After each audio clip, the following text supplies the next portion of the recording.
another edition of Islanders Insider, coming to you from the locker room once again today here on the campus of Texas A&M University Corpus Christi. I'm Stephen King.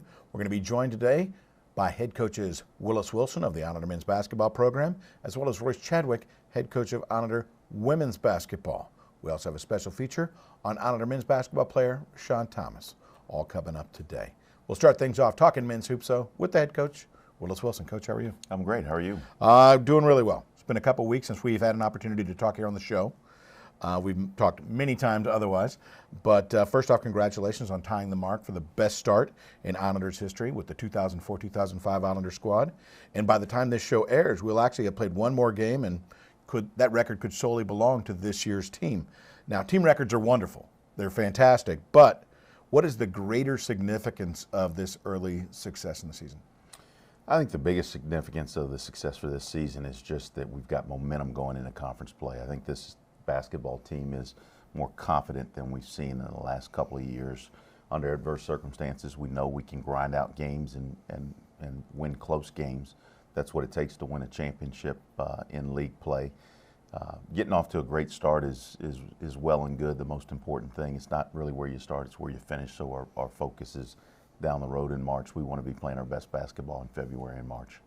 No doubt. Now, speaking of records, a number of them have a chance to fall with the type of season that junior Rashawn Thomas is having. We talk about Rashawn because he just continues to put out some quality nights. Now, I find it exciting that he is not content. Now, I had a conversation with him where he was saying that he really wants to be pulling down 10 boards a game. Right now he's at 8.5. He wants 10 boards a game. Can he do that? He can. He's more than capable. It's something that we've talked about recently, ways that he can do that. I think he can do it a little bit on the offensive glass. I think there's some opportunities from a defensive standpoint. We've tried to utilize Rashawn a little bit differently with our defensive schemes, and I think that gives him more runs at the defensive boards. I think we've seen that as well with him blocking shots, and frankly, that's probably the area where the biggest surprise this come. He's leading the league in block shots at almost 3 a game. And so I think he's got room to continue to grow as a rebounder and as a defender. You know, speaking of Rashawn, considering the start to the season that he's had, it's only going to get tougher. There's no doubt. Anticipated double teams coming around the corner, game plans that are going to be strictly designed to slow him down. Now, if that is the case, is he going to be prepared, mentally prepared and ready for that kind of adversity? Well, he's got to be, and it's nothing new. It's what True. he's seen all season long. It's what he saw all of last year. I think the difference, and we've talked about this, is his ability to shoot the ball from the outside. That's kind of opened up his game. We've got some sets in place that I think will, excuse me, I think will allow him to be isolated and play a little bit more one-on-one. And I think the other big thing is we've got guys that are capable. We've seen a number of different guys step up when people really try to make an effort to shut Rashawn down. Bryce Duvay's played big. Hamid Ali, Brandon Pye, even some of the guys off the bench like Joe Kilgore and some others, Ehab Amin, those guys have just really helped keep the floor open for Rashawn. I'm going to definitely talk about some of the bench guys in a minute here, but speaking of senior Hamid Ali, you know, he's had a huge presence defensively this season and has been a great facilitator with the basketball, there's no doubt. But most recently had his best offensive performance of his career when he scored 26 against Austin Peay, went 4-of-7 from the three-point line. After a difficult start to the season for him offensively, what type of coaching advice did you guys give him that has helped him get on track? Well, Hamid is a very good shooter. He always has been a guy that can shoot the ball, but my only advice to him was to slow his pace down a little bit and get his eyes up and find that rim a little bit sooner. I think he was kind of rushing through it, anticipating shots as opposed to just letting the rhythm carry him through. And his pace looked much, much better against Austin Peay. And as you mentioned, he really made them pay with 26 points and going 4-for-7 from the outside. Because foul trouble has been an issue for the team. Now, Rashawn has had 4 fouls in 11 of 12 games, at least 4 fouls. Now, when that happens, the game ultimately gets reduced down to a chess match at that point. You know, he only fouled out of 3 of those games, by the way. And so that's actually says something right there. But talk to me about managing a game from the bench when fouls become such a big issue. Well, it just forces you to go into a different mode. I guess, knock on wood, the fortune that we've had is that we've dealt with it a lot. Sure. So we're prepared to deal with it going forward, where maybe some other teams aren't as quite as prepared. We've got guys that know they need to step up and hold the fort down while we're managing those minutes. But I think to Rashawn's credit, he's getting better and he's becoming more aware, picking and choosing his opportunities from a defensive standpoint. I think there's a double-edged sword that the negative side is the fact that he picks up fouls. The positive side is that he plays with such aggression on the defensive side, and he really does a nice job of killing plays for us and really kind of being an anchor for the defense. So when you combine that with the ball pressure that we can put on the perimeter, him with his rotations, and excuse me, one of the things that we have to be able to do is we have to be able to defend at point of attack a little bit better just to help him out, and not just him, but Bryce Duvier and Dale Francis as well. Those guys do such a great job on their rotations, but sometimes we put them in a little bit of peril just because we're not as sound and solid as we need at point of attack. Now, you talked about your bench a moment ago. I got some questions. Over time, it appears that, I think maybe in the past, you get further into the season, you shorten your bench. I think in our case, I think we've actually extended our bench a bit. Manny Tony, Victor Yuracek, Jake Coer, and others are all seeing the floor. Now, do you go into games with a plan on who you want to see that night, or ultimately does the game dictate the situation? Most of the time, the game's going to dictate. There are guys that we want to get in the game, especially in the first half, to get them into a rhythm and get a feel. A couple guys that you didn't mention in that rotation, Joe Kilgore and Ihab Amin, along with the others, Dale Francis that you mentioned. That's 6 guys. You're already 11 in, is what I'm saying. Yeah, that's 6 guys, and so for those guys to be productive, whatever the circumstances might allow at the end of the game, I feel like it's important to get those guys in early, get their feet wet, so they have a feel for what's coming at them. Yeah, because in the end, ultimately, a lot of times these games come down to the production of your bench. Yes, without question, and I think that's one of the things that we've seen. Joe Kilgore and Ihab Amin have been very, very significant, as is Emmanuel Tony at times. Conference is here, Coach. Good luck to you. Thank you. Willis Wilson joining us once again here in the locker room. When we come back, we have a special feature focusing on Islanders forward Rashawn Thomas. That's coming your way right here on Islanders Insider.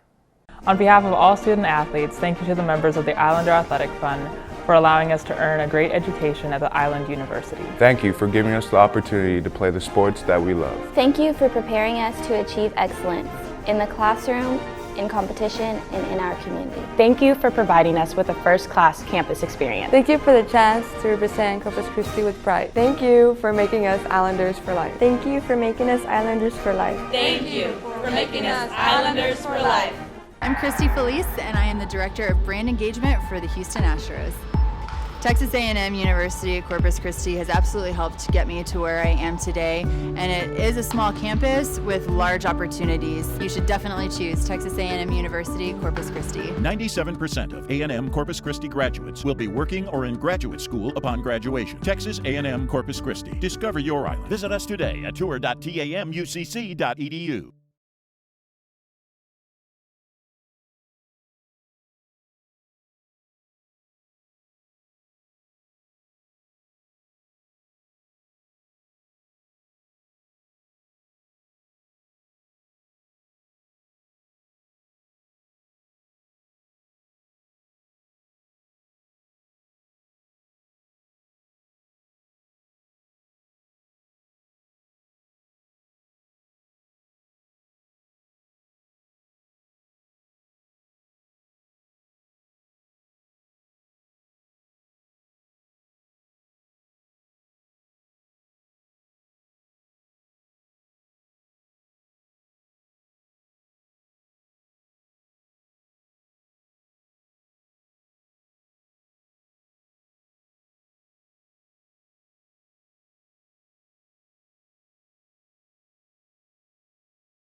Welcome back to Islanders Insider. On this week's Christus Spohn Health Systems feature segment, we have a focus on Islander men's basketball player Rashawn Thomas. I spent a lot of time studying, watching film, things like that. But after all that, I really just stayed in the gym and had a vision, really, of who I wanted to be when the season came around. And then when I looked up, I was that person.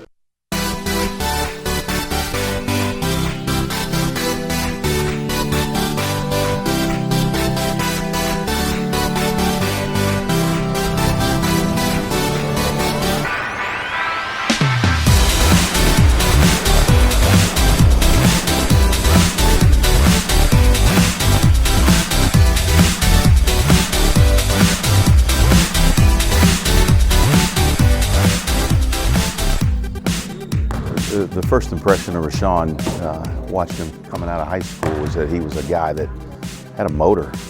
Even in drill work, he just had a lot of fortitude and a lot of intensity.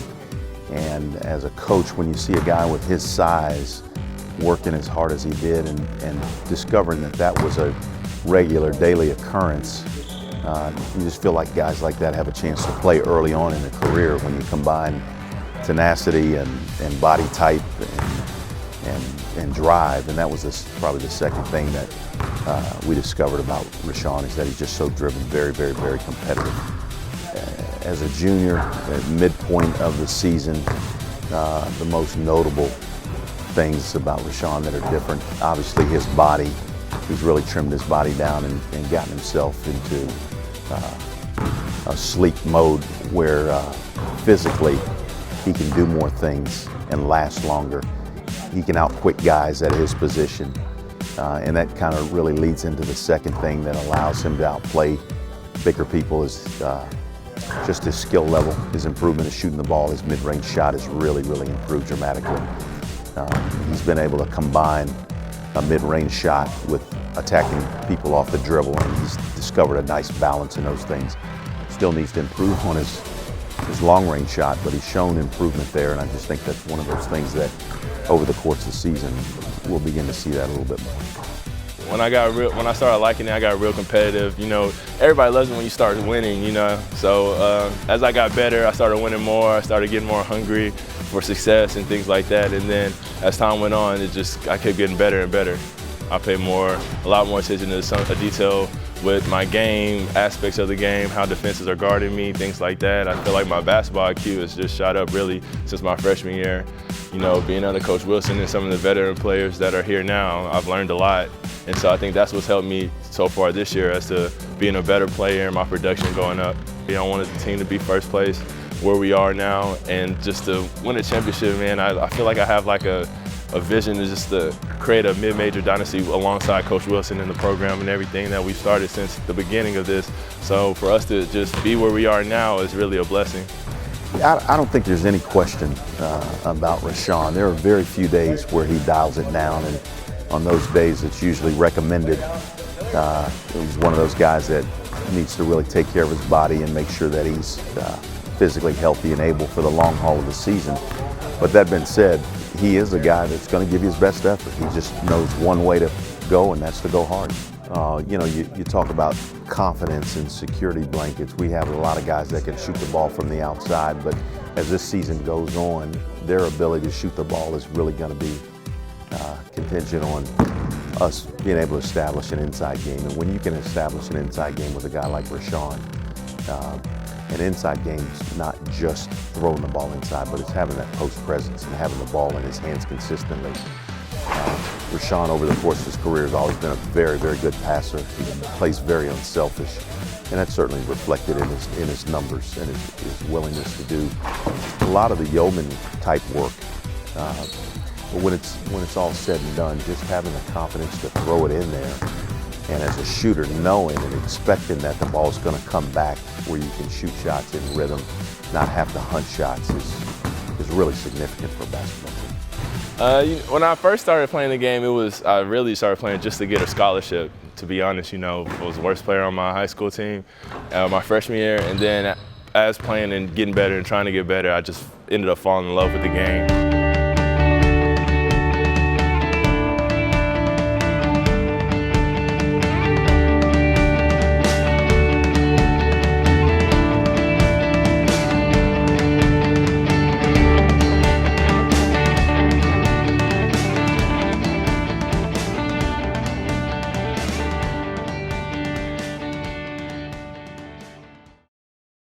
Lung cancer is the leading cancer killer in both men and women. Because most cases are diagnosed in the most advanced stage, early detection is the key to survival. Are you between the age of 55 and 74? Have a smoking history of at least 30 pack years? Radiology and Imaging of South Texas and Christus Spohn Cancer Center have joined together to offer affordable lung cancer screenings. Call 1-855-557-7646 to schedule. Because what you can't see can kill you. Hey you, couch potato. What are you doing at home? This is where the action is. These seats are great. I can even yell at the coach from here. Hey, coach! Hey, coach. These are great seats. I know, and it's a great game, too. I wish I could sit here. Hey, who's coaching the team? Islanders basketball season tickets are on sale now. Call 825-BALL or visit GoIslanders.com to order yours today.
Welcome back to Islanders Insider.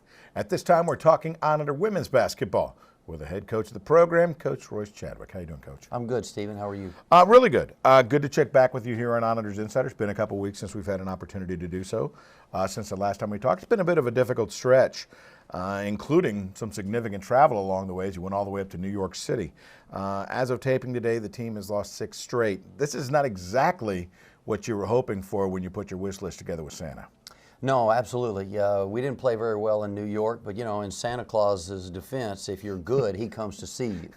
We haven't been very good in the month of December, so we didn't put together the type of run that we wanted going into conference play. Had a lot of things to overcome that we haven't developed the toughness that we hoped we would, because when bad things happened to us in New York, it took us a minute to recover. And bad things are going to happen to you in a game. You have to bounce back immediately, and a lot of that falls on your returnees to show that toughness and to lead by example, and we got to make that happen. Has there been like a common denominator to the struggles, or is it really kind of a combination of things that have happened on different nights? Yeah, it's returnee play. I think the way our returnees are playing, we're getting 7 turnovers out of a senior. The next night we'll get 6 turnovers out of a junior. They've got to make better decisions. They got to be able to fight through the adversity better and not have back-to-back turnovers. I think we came down one time and turned it over with a push-off. The very next time we got the ball back, we came down, turned it over with a push-off. And you have to adjust to the way the game's being called, and you don't make those back-to-back mistakes. You expect that a little bit out of a freshman, but you don't certainly expect that out of your upperclassmen. We need to lead by example, and that's all we've talked about since we got back, was stepping up and leading the team by example with your play. Absolutely. Now, you finally got some of your depth back, though, as well. Talk to me about the return of G. Lawler. Now, G, she's kind of the team mom. We've talked about that before. I know she is great in the locker room, really leading this team, but how is she on the floor coming off of her knee injury? Well, you know, she lost like 85 pounds in the offseason, so she's a different player this year. She's able to play with more stamina. She's able to play longer periods of time. I think when we don't have her on the floor, we don't have that calming effect that we miss. But we get something out of each of our seniors. You know, we've had stretches where we didn't have Shea. We've had stretches where we didn't have Shola. Jen has been our only consistent senior on the court. And when you're rotating your seniors in and out because of injury, it makes it very difficult for the young players because they don't know what to expect. They don't know, okay, I'm going to get 30 minutes tonight because she's not here. And then the next time, well, I was only playing 15 minutes before. I'm ready to play 15, but 30 is a stretch for them. And they have to adjust. You know, a freshman who got a lot of time early was like Yuri Jolivet. Because she got a facial injury, she's been fitted for a mask and needs to wear that when she plays now.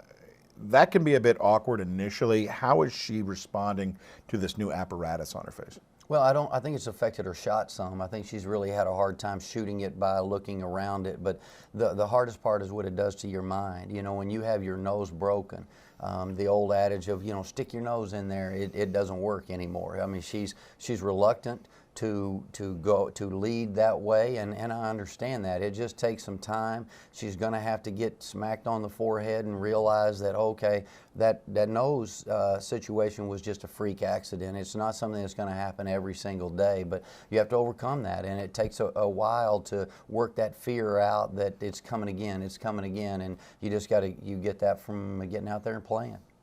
You know, over that 3-game road stretch, Brittany Baumler, your sophomore, redshirt sophomore, hit 50% of her three-pointers, hitting 8 of 16.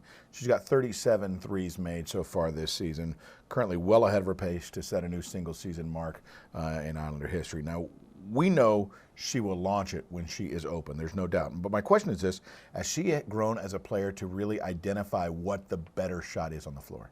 I think a better shot for Brittany is any three she can get, you know. So once she crosses mid-court, she has a green light to shoot it. And we adjust our thought process as coaches compared to the numbers that you post. And she's posted the numbers that primarily we leave that up to her. Now, I think what has to happen is everybody else on the team has to buy in, because you don't just get three-pointers because you can shoot them. You got to create those things. And it takes a team to get a three-point shot off. You got to have somebody that can shoot it with confidence, and Brittany can certainly do that, but you got to have a good pass, you got to have good screens, you got to have people committed to the team more so. You don't get anything on the stat sheet for I screened Brittany open, but we give you something on our sheet for you got a screen leading to a basket. And so that's what we're trying to get our team to understand. We got to set more screens, we got to do more things to try to help her get open. Brittany has to understand, I got to work as hard as I possibly can to get myself open. Look at the sacrifice that these other four are making for me. I'm going to pay you dividends. I'll get open for you and I'll knock it down. Never really put all that together before. I just thinking a shot is a shot, but there's so, like you said, there's so many intricate parts. Well, you know, obviously, Stephen, if we'd put all that together, we wouldn't be sitting where we're sitting. So if we can put that together, then we have something good to talk about next week. If we can't, we'll talk about how we're still trying to put it together. Shea Weaver is expected to return this week for you. What type of kickstart are you hoping for to get from her, not only from her skills, but just her presence being back on the floor? Well, you know, when you have your toughness, it makes everybody tougher. When you're going into a brawl and you know you got Mike Tyson with you, I'd be standing behind Mike talking a lot of trash. And that's what she brings to us. She brings us a toughness. She was our leading returning scorer. She is our all-conference returnee. So that is, in a lot of people's minds, your best player. Your best player is back on your team. It makes everybody better. So the key is to get her over her illness and get her out there where she can play the minutes that we need her to play. I don't think she's ready to do that right now.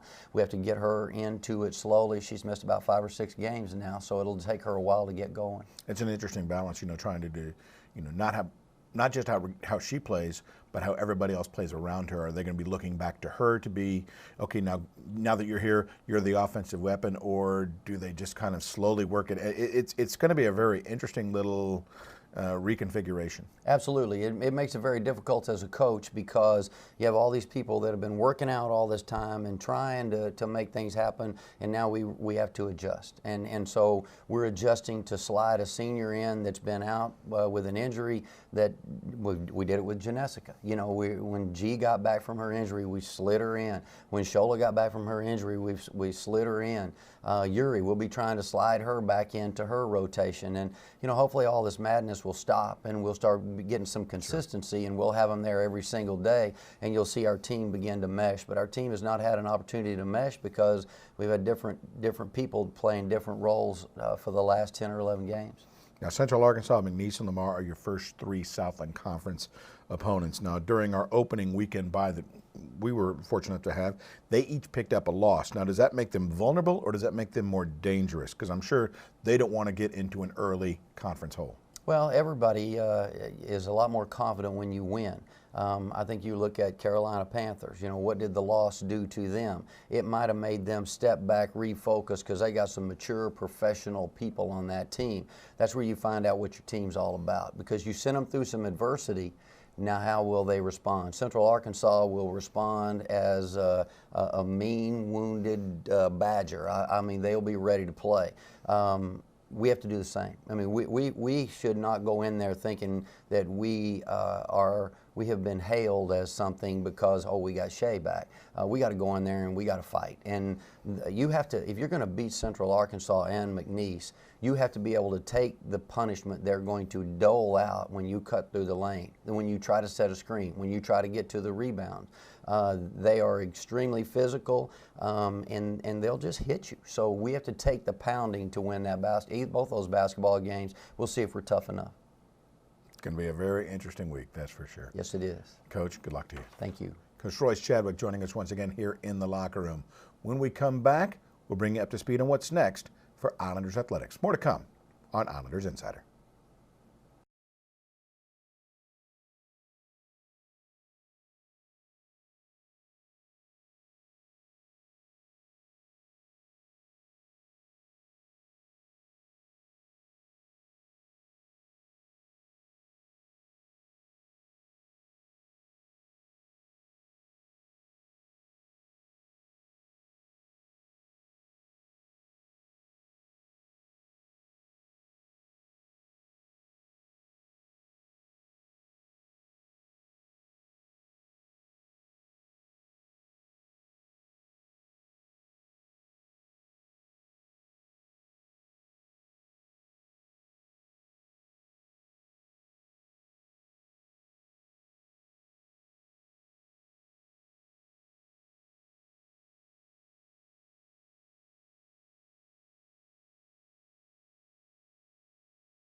Welcome back to Islanders Insider. At this time, let's bring you up to speed on what's next for Islanders Athletics. Islander women's basketball will be on the road at Lamar on Thursday the 7th as they take on the Cardinals at 7 p.m. Then Islander women's basketball continues on the road on the weekend at McNeese, a 1 o'clock start in Lake Charles, Louisiana. Islander men's basketball will play the second game of that Southern Conference doubleheader at 3 o'clock as they take on the McNeese State Cowboys, once again in Lake Charles, Louisiana. And finally, the Islander men's basketball team will travel to Beaumont, Texas to take on Lamar on Monday the 11th at 7 p.m. Once again, we want to thank Willis Wilson, head coach of Islander men's basketball, for joining us, and of course, Royce Chadwick of Islander women's basketball for also joining us here in the locker room today. Most importantly, we thank you for tuning in. For everyone here at Islanders Athletics, I'm Stephen King. You've been watching Islanders Insider.